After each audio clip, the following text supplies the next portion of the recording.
നിങ്ങൾ ഹെൽപ്പ് ചെയ്യണം. ദൈവത്തിൻ്റെയോട് നിങ്ങൾ മറുപടി പറയേണ്ടി വരും. കർത്താവിൻ്റെ മിഷണറി അല്ല നിങ്ങളെങ്കിൽ, അവൻ്റെ അവിടുത്തെ സ്വന്തമല്ലെങ്കിൽ പിന്നെ എന്തിനെ ഹെൽപ്പ് ചെയ്യണം? വിശ്വാസമോ? വിശ്വാസം എന്ന് പറയുമ്പോൾ പലപ്പോഴും സംഭവിക്കുന്നത് ഒരു പരിധി കഴിഞ്ഞാൽ വിശ്വാസം വർക്ക് ചെയ്യത്തില്ല.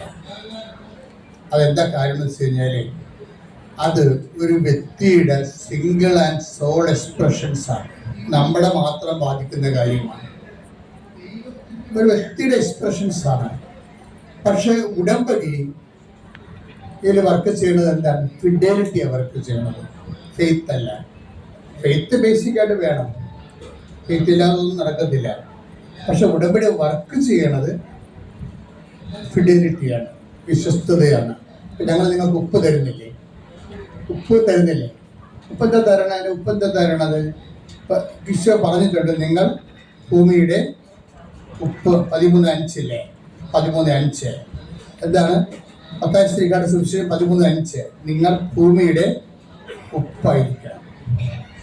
ഉപ്പ് എന്തിൻ്റെ അടയാളമാണ്? ഫിഡലിറ്റിയുടെ അടയാളമാണ്. 2 ക്രോണിക്കൽസ് 13:5 എന്താ പറയണത്?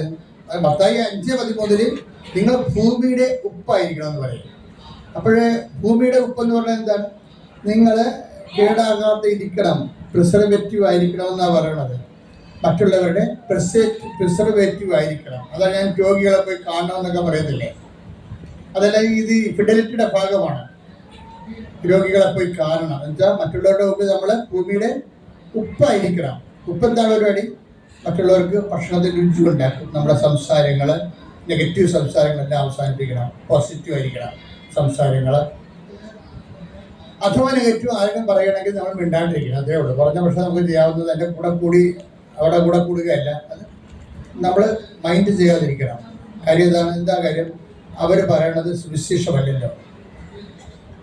മറ്റുള്ളവരെ സുവിശേഷം പറഞ്ഞാൽ ഉടനെ മറ്റുള്ളവരെ പടുത്തുയർത്തിയിരിക്കും, മറ്റുള്ളവരെ ആശ്വസിപ്പിക്കും, മറ്റുള്ളവരെ സംരക്ഷിക്കും. അതുകൊണ്ട് 2 കൊറോണിക്കൽസ് ദേവവൃത്താന്തത്തിലെ 13:5 എന്താ? ധാന്യബലികളുടെ പേരും ദഹനബലികളുടെ പേരും ഉപ്പ് തളിക്കണം. ഉപ്പ് വിശുദ്ധതയുടെ അടയാളമാണ്. അപ്പോൾ ഒരു ബലി ചെയ്യുമ്പോൾ വിശുദ്ധത വേണം. ബലി ചെയ്യുമ്പോൾ ഇപ്പം നിങ്ങൾ 2 ഉടുപ്പുള്ളവൻ ഒന്നില്ലാത്തവൻ